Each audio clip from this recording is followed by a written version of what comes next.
Claudia Villalobos? And will your client waive the formal reading of the motion? She will. Ms. Villalobos, in cause number 22-39754. My computer's going slow. Oh. I have a motion to revoke your unadjudicated probation.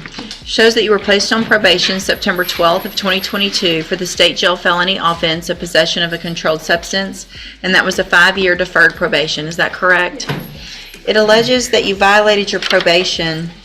Count 1 alleges that you failed to report to the probation office as ordered July 10th, July 17th, and August 6th of 2025. And is that true or not true? Count 2 alleges that you provided a urine sample June 26th of 2025 that tested positive for methamphetamine. Is that true or not true? It wasn't a urine sample, it was a patch, drug patch. Okay, but so you tested positive around that same time, June 26th? It was just On the drug patch? Yes, ma'am. Okay, so with that changed, No objection. that's true? Okay. Yes, ma'am. And then count 3 alleges that you admitted to using methamphetamine July 24th of 2025. Is that true or not true? I'm sorry, Yes, ma'am. true or not true? True. At this point, the case is already looking serious. The defendant has admitted to all 6 probation violations, including misreporting dates, drug use, unpaid fees, and failure to follow the drug patch requirements. The judge is carefully confirming each allegation instead of simply rushing through the hearing. But now comes the important question. With so many violations admitted, is there still any realistic chance of avoiding a jail sentence? True. True. Thank you. Count 4 alleges that you failed to provide verification of performing the community service hours as ordered. Is that true or not true? And then count 5 alleges that you're behind in your court-assessed fees. Is that true or not true? It's true. And count 6 alleges that you did not abide by the drug patch guidelines. Is that true or not true? Did you enter your pleas of true to counts 1 through 6 freely and voluntarily? And because they're all true.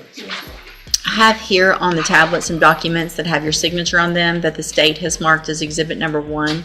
Before you signed these, did you go over them with Ms. Holmes? Yes, ma'am. Do you fully understand them? Yes, ma'am. And do you understand, if I follow the agreement that you've made with the district attorney, that you'll be waiving or giving up any right to appeal? Yes, ma'am.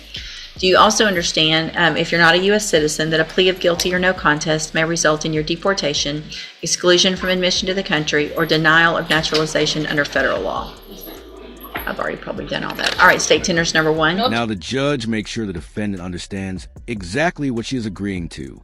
She confirms that the plea was voluntary, that the documents were reviewed with her attorney, and that she understands the consequences of giving up her right to appeal. These questions may sound repetitive, but they are an important part of making sure the court has a clear record that the defendant understood the agreement before the judge accepts it. Number 1. No objection. It's admitted. Any evidence that Ms. Villalobos is not No, competent? Your Honor. All right, ma'am, I'm going to find that you entered your pleas of true to counts 1 through 6 freely and voluntarily. Find those counts true. Find sufficient evidence to find you guilty, and at this time find you guilty of possession of a controlled substance. Sentence you in accordance with your agreement to a term of 11 months in the state jail prison. You will receive credit on that sentence for any time that you've been in custody that the law gives you the right to receive. I have handed you the trial court certification that shows this was an agreement that I followed, and so you've waived your right to appeal. I also handed you a written admonishment regarding your ineligibility to possess a firearm or ammunition. Because of the judgment entered against you, you're ineligible under Texas law to possess a firearm or ammunition. Possession of a firearm or ammunition could lead to charges against you. Firearm is a legal term, and you should read the written admonishment I provide you to see what devices qualify as a firearm. If you have questions about the laws that make you ineligible to possess a firearm or ammunition, or about how long that lasts, you can talk with Ms. Holmes. Right? And just like that, the consequences become real. The judge sentences her to 11 months in state jail after finding all 6 violations true. But the sentence is not the only consequence being explained. The judge also warns her about firearm and ammunition restrictions connected to conviction. This is a reminder that a courtroom sentence can create legal consequences that continue long after the defendant leaves the courtroom. Right? Good luck to you, ma'am. You can go back with the bailiff. What do you want to do? Is there some... Because there's a state jail felony, but there's no cap or anything here, so it's just It's just unagreed. If it's unagreed, it's unagreed. Even if the punishment's within the range of punishment, even if the sentence is within the range of punishment. I mean, that's what we do on all of them. Unless there's something that is given in exchange, there's another case that's going to be filed, or, just anything else, then it could be considered some type of an agreement. Yeah. All right. Are you Vishal? And will your client waive the formal reading of the indictment? He will, Judge. Mr. Vishal, in cause number 25 DCCR 0507, you're charged with the state jail felony offense of criminally negligent homicide from December 31st of 2024. And how do you plead to that charge? Are you pleading guilty freely and voluntarily? Speak up, please. You gotta speak up real loud. Yes.